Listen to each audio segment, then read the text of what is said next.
Ada orang yang bertanya kepada saya, apakah Monsinyur merasa berbahagia dan senang dengan pensiun? Kepada orang itu saya menjawab, pensiun bukanlah akhir hidup seseorang, tetapi suatu masa untuk memulai suatu hidup baru. Saya pensiun di Labuan Bajo, di tengah sebuah desa yang terpencil, dan saya nikmati masa pensiun.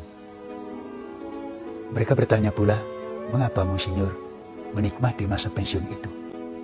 Bukankah sering orang mengatakan post-power syndrome biasanya dialami oleh orang tua yang baru saja meletakkan jabatan? Saya menjawab kepada orang itu, tidak, saya tidak mengalami post-power syndrome. Karena selama bertugas, saya tidak merasa diri sebagai seorang yang berkuasa. Tapi saya merasa diri sebagai orang biasa dan sederhana. Saya mulai menjadi pastor tahun 67. Dan sejak itu, saya terlibat dalam aneka pelayanan di dalam gereja. Nah, tugas itu saya laksanakan 2 periode.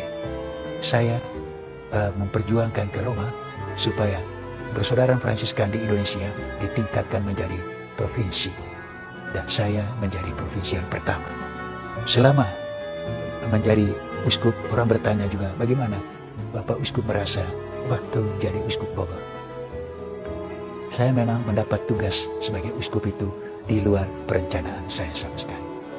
Nah, pada tahun 2007 saya merayakan 40 tahun imamat saya.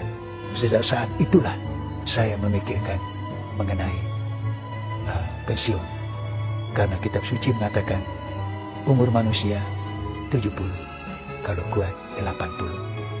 Maka sebagai manusia yang lemah, saya pikir satu waktu mau tidak mau saya harus lengser. Maka rencana untuk pensiun datangnya tidak tiba-tiba, tapi saya sudah pikirkan secara matang dan melibatkan banyak orang. Sehingga kalau mereka bertanya, apakah Bapak Uskup mengalami post-power syndrome? Tidak, karena saya menikmati masa pensiun. Apa yang menjadi cita-cita saya selama masa pensiun? Pertama, saya ingin menjadi lebih tenang, mau jadi lebih dekat dengan Tuhan. Karena itu saya memilih tempat pensiun di tempat yang terpencil, tidak ada penerangan, tidak ada jalan, hanya ada sebidang tanah yang saya olah bersama dengan anak-anak untuk menjadi tempat tinggal saya.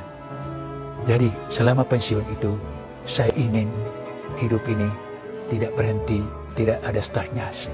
Pelayanan itu masih saya jalankan dan saya nikmati juga. Saya mengatakan, marilah kita nikmati hidup ini dengan rasa gembira. Karena pendiri ordo saya menawarkan kepada umat manusia, apalagi kepada kami para pengikutnya, supaya selalu bergembira dalam Tuhan. Sehingga saya tidak merasa beban sedikit pun, meskipun kehidupan ekonomi sudah berubah.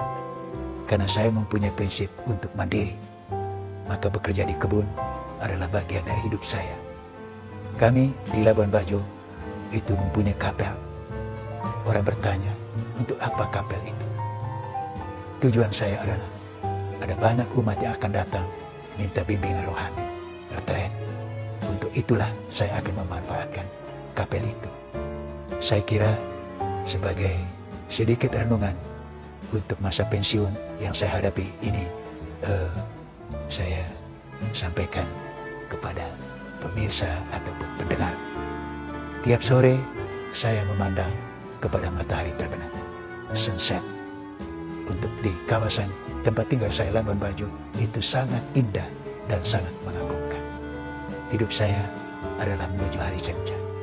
Cita-cita saya agar sunset itu indah bagi orang lain.